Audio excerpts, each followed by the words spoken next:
This year, 14 AD, the first Roman emperor, Augustus, takes his final breath and passes on to the next life, leaving behind an endless list of accomplishments and becoming a god. Welcome to the Yearly Histories, where we will highlight the major events that take place in the Common Era, year by year. Last year, we saw Augustus approaching the end of his days, and the Qin dynasty in China securing peace with the rival Xiongnu Confederacy. We begin this year with the results of a census of the Roman Empire ordered by Emperor Augustus. This is the third of its kind under his watch, the first being in 28 BC, the final year of Rome as a republic, reporting a population of 4,063,000. The second census was undertaken in 8 BC, showing a population of 4,233,000 inhabitants. Finally, this year, the third census reports a population of 4,937,000, showing an increase of almost 1 million people over the course of his time as emperor.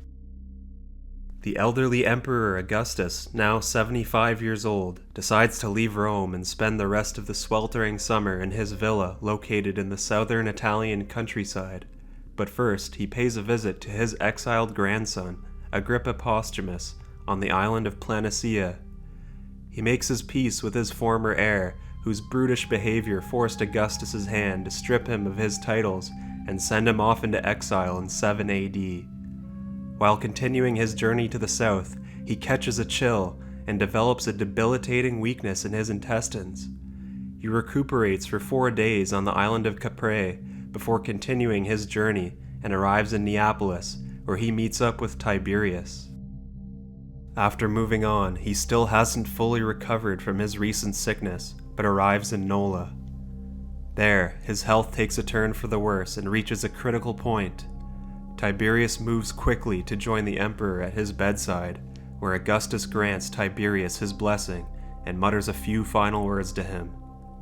Days later, after saying his goodbyes to his wife Livia, Augustus, the most powerful man in the world and the first emperor of Rome, sheds his mortal coil and passes on into eternity. Just before passing, Augustus declares, quote, "I found Rome a city of bricks and left it a city of marble," unquote. We will talk about the life and legacy of this titanic figure later in the video for our In Memoriam segment and give the namesake of this channel a proper send-off. Immediately, Livia, the wife of Augustus and mother of Tiberius, decides to keep his death a secret for some time until she's able to ensure the loyalty of the Praetorian Guard to Tiberius. Within days of Augustus's death, the former heir, Agrippa Posthumus, is killed by the commander of the guard on his island of exile. Suspiciously, Augustus's daughter, the also exiled Julia the Elder, also dies.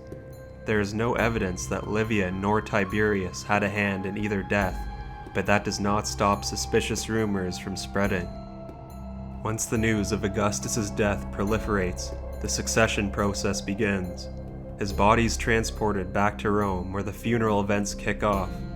The Senate declares that the 8th month of the year shall now bear the name of Augustus. He is also deified, along with many other elaborate rituals being performed in his name. The funeral is an extravagant and dazzling display. Quote, "Augustus's body, in a coffin covered with a cloth of gold and purple, was laid upon a couch of ivory and gold. Atop the coffin rested a wax effigy of the dead man, dressed in the traditional victory garb of a Roman conqueror," unquote. A vast crowd looks on to watch Tiberius deliver the eulogy on the steps of the Temple of Jupiter, making flattering statements such as, "We all understand that even if all mankind were gathered together, they could not pronounce a tribute worthy of him, and, so far from feeling envious, that not one of you could equal him." His body is then carried out to the Campus Martius, where it is placed on top of a pyre and lit by torch. And so, there is a new emperor of Rome. Tiberius accepts the position in a final act of obedience to his adopted father, Augustus. But after serving as co-imperator for the last 2 years, he starts to find the spark of life at the top is already beginning to fizzle within him. Tiberius speaks with the prominent politicians of Rome after the funeral and explains to them that he intends to take more of a step back with his governing and letting them take on more of the burden, stating, quote, "A state which could rely on so many distinguished personages ought not to concentrate the supreme power in the hands of one man. The task of government would be more easily carried out by the combined efforts of a greater number," unquote. The Senate believes he is taking a page out of Augustus's book and feigning reluctance. Tiberius has a reputation for keeping a reserved demeanor and not displaying his real feelings, but his words are true in this case. Once word of Augustus's death spreads to the surrounding provinces of the empire, multiple mutinies of the imperial army break out, with one in Germania and one in Illyricum. Over the rigorous military conditions they live under, the late Emperor Augustus extending the term of service for soldiers from 16 years to 20 years, and the loot drying up with scarce plunder finding them in Germania and Illyricum as of late. The ringleaders of these rebellions believe this time of transition is perfect to secure more pay and better conditions. In Illyricum, the rabble sacks nearby villages and releases all prisoners held in the area. The new emperor, Tiberius, an experienced and capable military commander in his own right, does not act rashly and give in to their demands. Tiberius decides to send his son Drusus and the new praetorian prefect Sejanus to respond to the uprising. Before continuing in Illyricum, we need to mention one of the first acts undertaken by Emperor Tiberius. It's the appointment of Lucius Aelius Sejanus as praetorian prefect.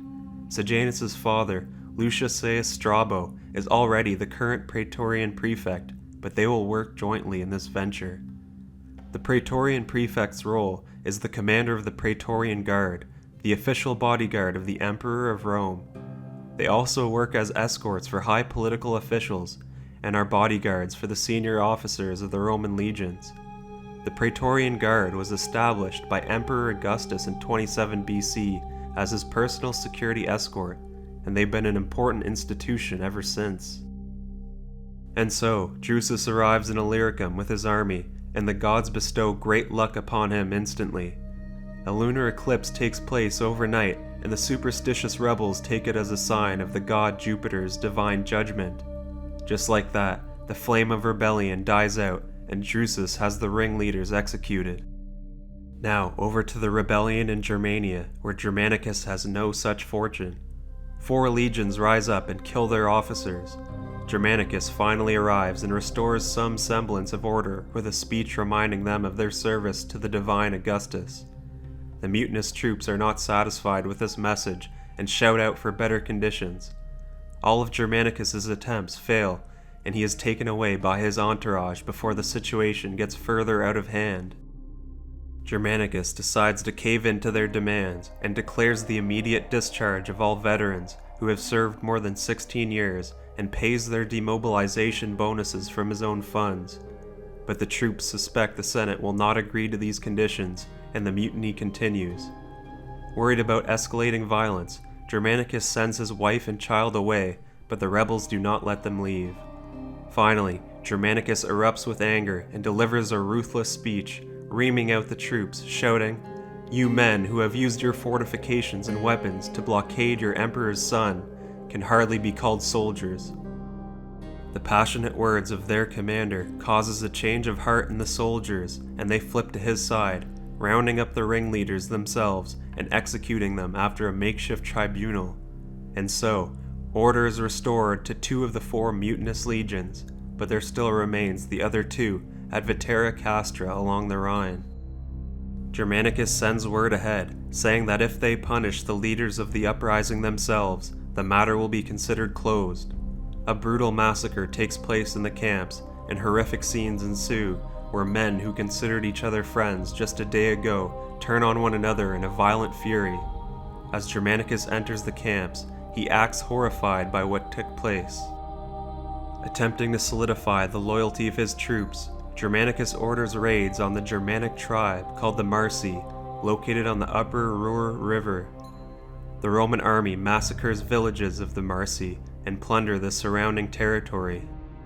Territorial changes take place along the Roman border in the east, as they annex the client state of Palmyra into the Roman Empire as part of the province of Syria. In China, the aboriginal tribes that reside in the Aichu Commandery in the south rebel. The unrest in the territory has been continuous since the Han conquering of the region over 100 years ago. Wang Mong dispatches a new governor of the commandery to pacify the rebels. Now it's time for In Memoriam, where we look back on the lives of prominent figures who died in the year. Emperor Augustus was born as Gaius Octavius in 63 BC in Rome. His father, also Gaius Octavius, was a military tribune and eventually the proconsul of Macedonia, but died when Octavius was just 4 years of age. In his teenage years, he was elected to the College of the Pontiffs, containing the highest-ranking priests of the Roman state religion. In 46 BC, Octavius's mother gave him permission to join his maternal great-uncle, Julius Caesar, on his campaign in Hispania against the forces of Pompey during their civil war. This was derailed for a time when he fell ill, something that would occur frequently in the sickly Roman's life, despite all he accomplished. But he recovered and made it across enemy territory to Caesar, an act which impressed him greatly. When Julius Caesar was assassinated on the Ides of March in 44 BC, the 18-year-old Octavius was posthumously adopted by the dictator of Rome himself, since Caesar had no living legitimate children under Roman law, and the man now known as Octavian inherited 2/3 of Caesar's immense estate. This decision changed the course of Octavian's life and history itself. Octavian began to bolster his personal forces with Caesar's veteran legionaries, gathering support by emphasizing his status as heir to Caesar. Tensions began to rise between the Senate and young Octavian on one side, and Caesar's former right-hand man, Mark Antony, on the other, in the time immediately after the assassination. After 2 failed clashes against senatorial forces in northern Italy, Mark Antony retreated to Gaul. Relations between Octavian and the Senate began to sour after they had heaped more praise on Decimus Brutus over Octavian for these victories. In October 43 BC, Octavian formed a powerful alliance with Mark Antony and Marcus Aemilius Lepidus, known as the Second Triumvirate. The triumvirs then set in motion proscriptions, in which between 130 and 300 senators and 2,000 equites were branded as outlaws and deprived of their property, and for those who failed to escape, their lives. After the Battle of Philippi in 42 BC, Octavian and Mark Antony were victorious, and the main conspirators of the assassination of Julius Caesar, Brutus and Cassius, committed suicide. Mark Antony criticized Octavian for handing over his military control to his best friend, Marcus Agrippa. After Philippi, the Roman Republic was divided amongst the members of the Second Triumvirate. Gaul and the province of Hispania were placed in the hands of Octavian.